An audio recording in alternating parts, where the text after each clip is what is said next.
what I want to share with you is how good it feels to invest in yourself on a consistent basis, because nobody else has our backs like we do.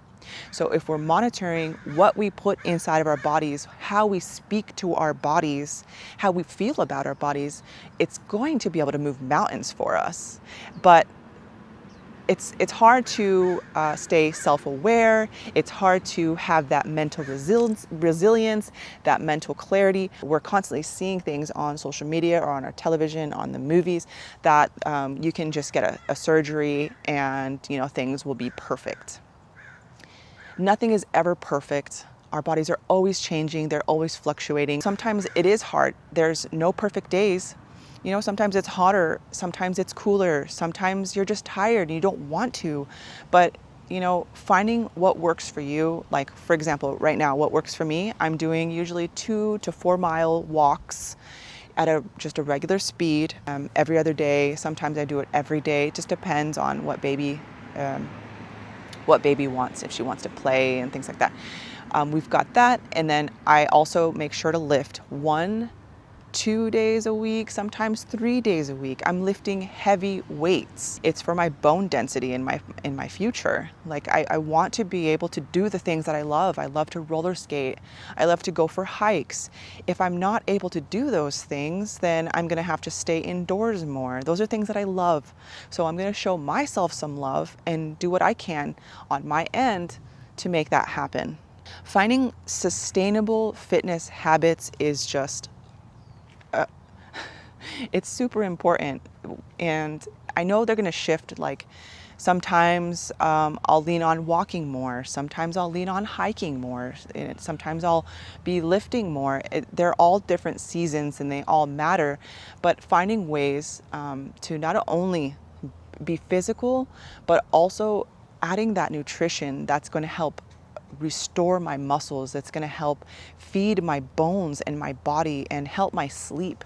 There's been moments in time in my fitness journey where I have just not had enough to eat, and I've had hair loss, my hair was thin, I wasn't able to sleep that well, and it's just not a good feeling.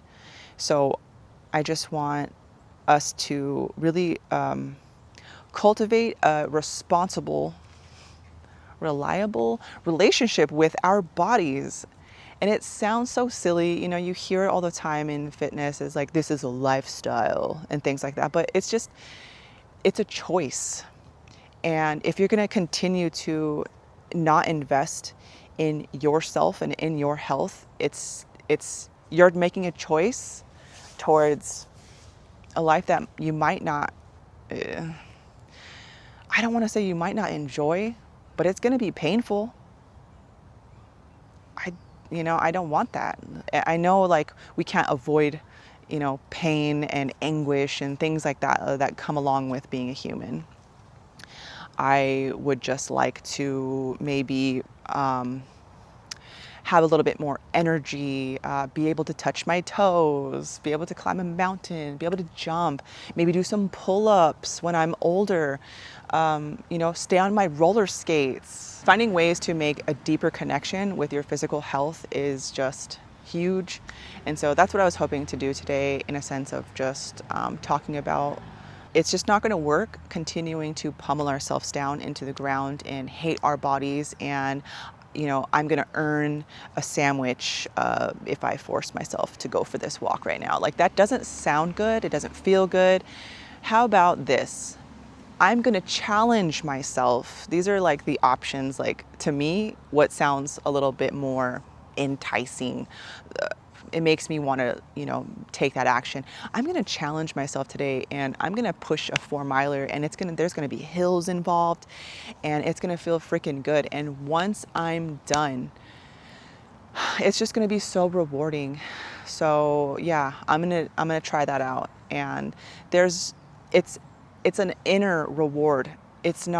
There's no exterior, there's no sticker, there's no, treat at the end. I don't need to always have a material treat.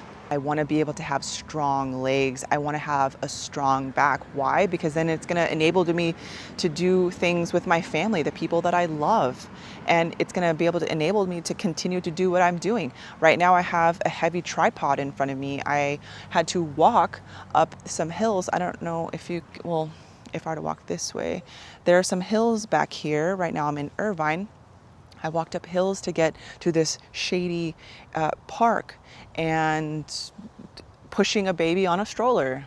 I feel like the more that you challenge yourself physically, the more that you're able to challenge yourself not only physically, but also and start investing in your health with what you're watching, what you're listening to, what you're eating. You're going to start to notice that your body is speaking back to you. Your skin might be more luminous. Your skin might be more smooth. Your hair might be more like full and thick. You might just seem a little bit more vibrant, like your skin tone just illuminates, like you're glowing. You're gonna want those things. And I know I said something about like it doesn't have to be material things, but those are things, those are some of the rewards that you get physically. And it's not only about, oh, I'm gonna grow some muscles or I want my body to be super sexy, because that's fleeting too. So finding what works for you, you're going to start to see a change and a shift. And if you're having a hard time at home, just stay the process, because you'll see. Stay on this trajectory. You're gonna be surprised with who you inspire, and your loved ones are gonna follow suit, and they're going to respect your decisions and your choices. It might be a little bumpy in the beginning, but stay strong and continue with what you're doing. And I'll be excited to see what you have accomplished within the next 6 months to a year. Do you feel more vibrant? Do you feel more energetic? And that's just the key. Don't you just want to feel like,